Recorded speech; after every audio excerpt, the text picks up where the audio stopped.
We don't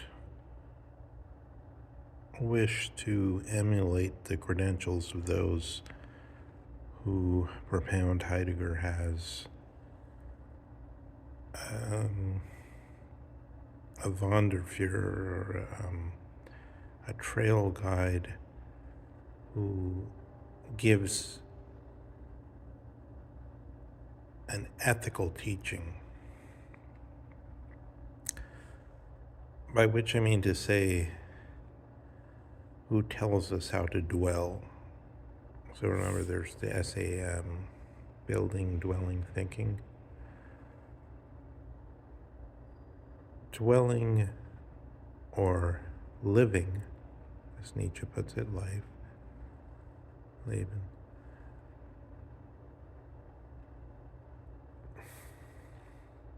is something that the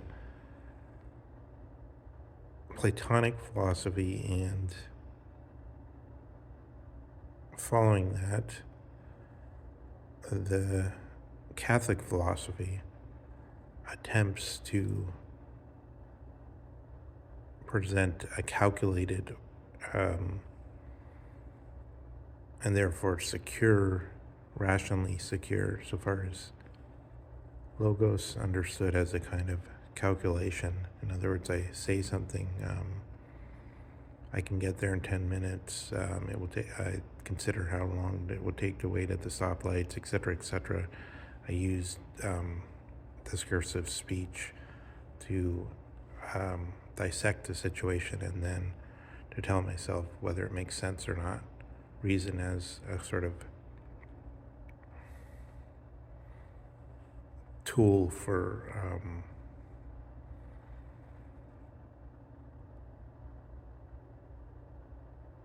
sensible, as it were,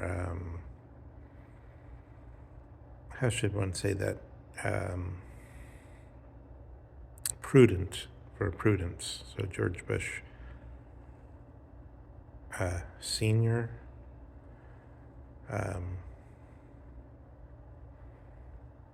whom, by the way, when I was in the fourth grade, I asked a question. This is a funny aside, but it occurs to me. So since we're doing, in some way, an open investigation, let's have the forces of the memory be open. I asked him after, I think, Mr. Toddy, our crossing guard, took us into the school. I asked him, what should you do if your parents are on drugs? So I think that was a good question for a fourth grader in the context of the so-called war on drugs, which has had so much criticism since that time. Okay, but let's go back to the matter at hand, to the issue of how does Heidegger show us what guidance is post this Socratic situation, where Socrates is trying to tell us there's a place prior to birth, which is a repository of, as it were, calculations in a certain sense. So why calculations? We just tried to show that logos itself can be interpreted as calculation, but also it's this, the primary move into the place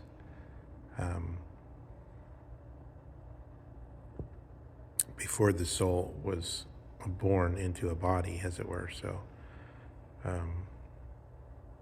think of it straightforwardly. Everyone, or almost everyone, experiences, let's say if I will myself to open and close my hand, I have what Aristotle calls this despotic rule over the hand, or to walk. I can will myself to stand, to walk, etc. This is despotic, but overall, our body and its relation to existence is not completely transparent in that way. There's resistances. Our body we can have physical pain. We can have disease. Our body can be out of harmony with existence. Yes?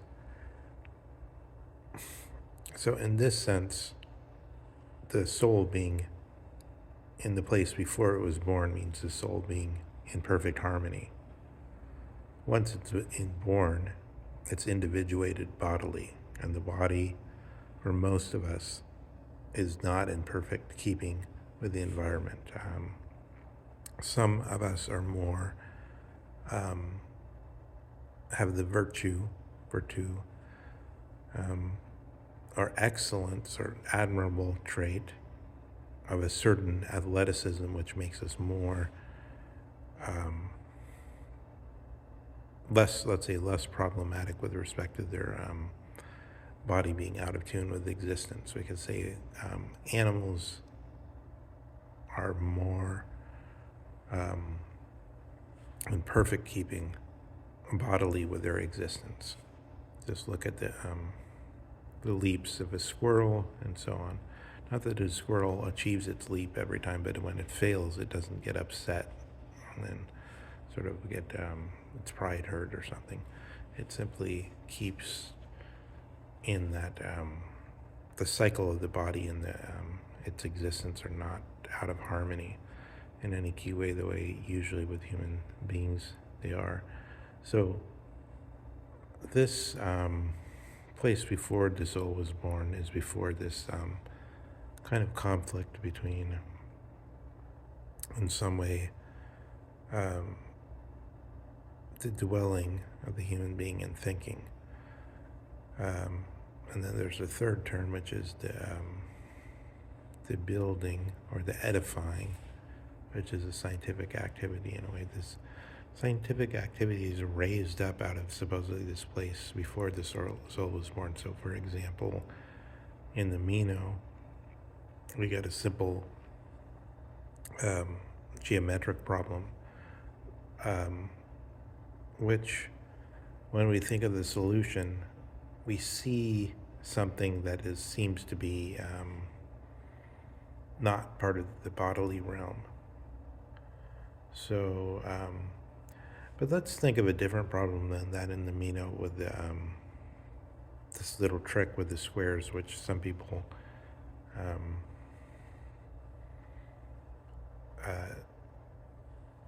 somehow it misleads people in a certain way not to see what Socrates is straightforwardly trying to show. So let's look instead at the parallel postulate, which is the problem which in sort of the maths that lead up to Einstein, Minowski, I forget the exact, what's the name of it? Minowski, the guy that's the teacher of Einstein that did the world lines, had to deal with this problem. He was one of the first generations to have an Auseinandersetzung discussion, confrontation, to really face up to the problem of the world line. So say you're thinking in pure theory, the mind can picture or can somehow comprise to itself. We can understand what's meant almost in the sense of sophos, or pure, or wisdom at its purest. We can really understand what parallel lines are meant to mean. Lines that run along in such a way, like train tracks, that never come close. The angle never changes. They never become more acute or more obtuse. They go on forever, and they never come into contact with each other. Parallel line. And then we can take this parallel postulate that there's such lines that go on forever and never change their angle towards one another, or never encounter each other, or never go away from each other. Because I should say, there's a little nuance there. You could postulate lines that become gradually more acute, but they're called asymptotic, which means that they tend towards one another into infinity, but they never reach. So it's not that the parallel lines doesn't mean that simply that they never touch, but it also means that angle is never changing, because in the asymptotic version, they can kind of get more and more towards each other but never touch. Or there could be the same thing with an obtuse or hyperbolic situation. But just picturing that those parallel lines, we can see already we're stepping into this so-called episteme, as the Greeks called it. This is the lower part of the higher division of the divided line in Plato, episteme. And then the higher part is nous, which is this so close to the pure understanding of a matter. Then we can see how this parallel postulate, when thought directly, kind of hold it in your mind if you're able to, and then you can ask against that, is the empirical world, so this world that's bound by the truth as correctness, as Heidegger understands it. So we have a bunch of false understandings of what Heidegger's trying to say here, and trying to attempts to link it to some kind of other British theory of truth, or American theory of truth of the justified belief, or of some kind of claim that there's a adequatio intellectus ad re means in the medieval theory, that there's statements existing not in a situation and not spoken by a hominid or human, not spoken ad hominem, or ex hominem, I should say, not spoken out of the actual human being, that there's this free-floating sophistic category of statements that are either correct or incorrect, and they link up to things or something like that. We're not talking about that. We're talking about this, as we went through earlier, this Heideggerian notion, which is adequately brought out by Isaiah Berlin, saying that the cups are in the cupboard. And I'm standing here, I'm looking at them. Okay, the cups are in the cupboard. There's nothing more to say. There's nothing more to prove. This whole thing between Wittgenstein and Moore, for instance, the proof of the external world and so on. This is not what Heidegger's talking about when he talks about the truth as correctness. What he means is the standard by which, in ordinary dealings in what Husserl will call the natural world, not a specially agreed upon standard, but just what everybody, as it were, out of becoming a human being, kind of treats more or less as the standard. And then, of course, there's anarchy is loosed to more and more extent, depending on how many, as it were, different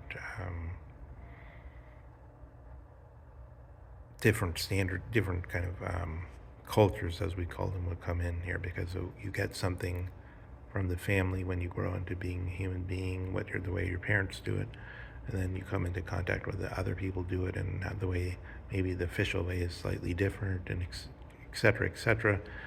But basically, we can see there's big differences between for the ancient Greeks, as shown by Numa de Calenges in the Ancient City book, as and also in the mentioned in the Apology of Socrates, as the issue where after the battle of the Arginusa, these islands, the common people the common Athenians all believed it was totally necessary to, even at the pains of losing the battle, to collect bodies of the slain so that they could be given a proper burial. Because otherwise, the ceremony of innocence would be drowned, so to speak, and the power of these shades or unhappy suke exposed to miasmic forces would be let loose on everyone. So there was a strong belief that you were insane, basically. You were crazy if you didn't bury these bodies. Just as today we would think there's n number of things. If you look at a diagnosis handbook of psychiatry, which will be regarded as either demented, insane, signs that one is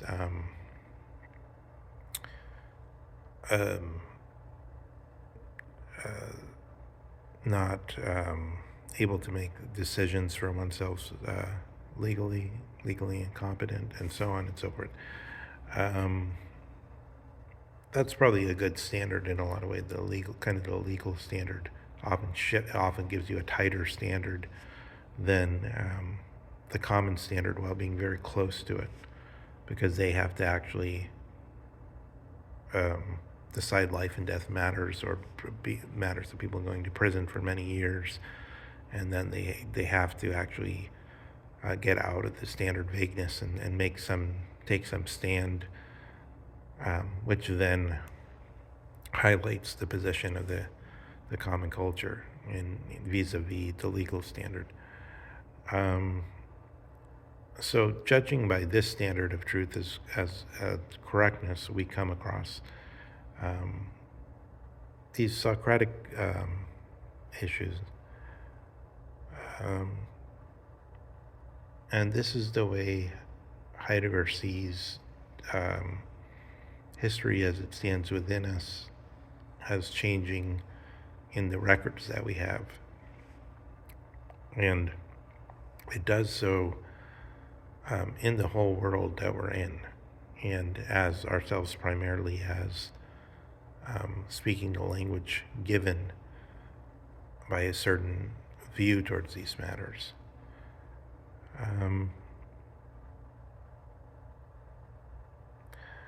So this confrontation with this question of whether something like the parallel postulate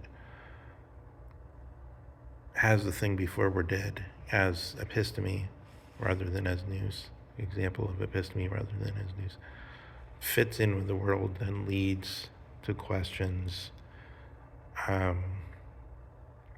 like whether mathematics, including geometry, is a game where you can invent any rules you want, or whether it really is this repository of the things before the soul was born, where you can't just make it any way you want, or whether we must always use the mathematics that match the empirical results we get, so that math should become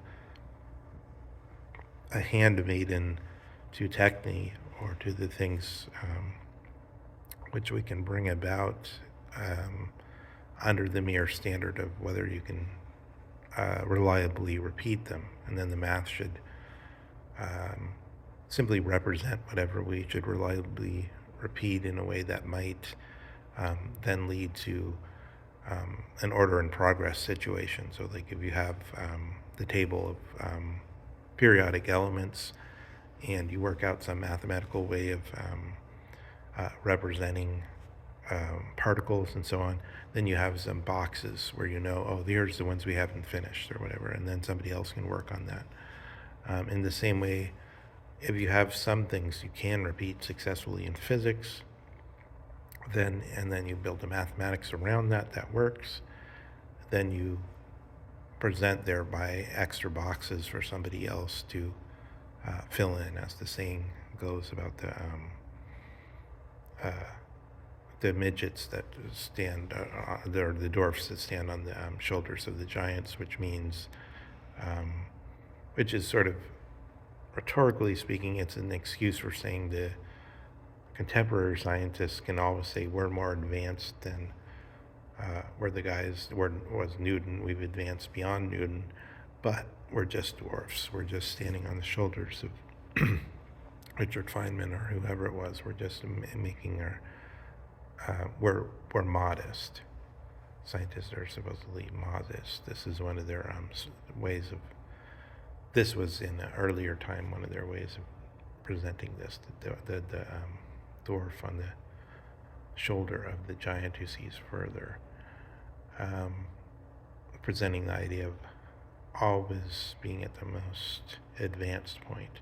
So in contradistinction to this problem with Nietzsche, Heidegger, and Plato, where we don't know, maybe Plato is at the most advanced point, and maybe those who are in confrontation with him are the ones who are the more feeble.